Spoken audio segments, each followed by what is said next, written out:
Mustkunstnik õpetab trikki. Tervist!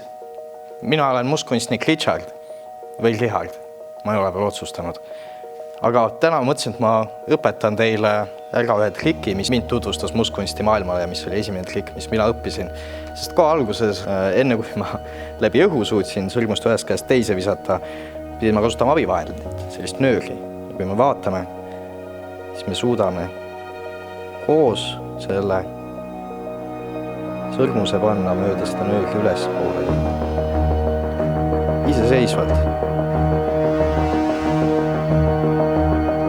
Vaikselt, tasa ja targu liigub ülesse poole.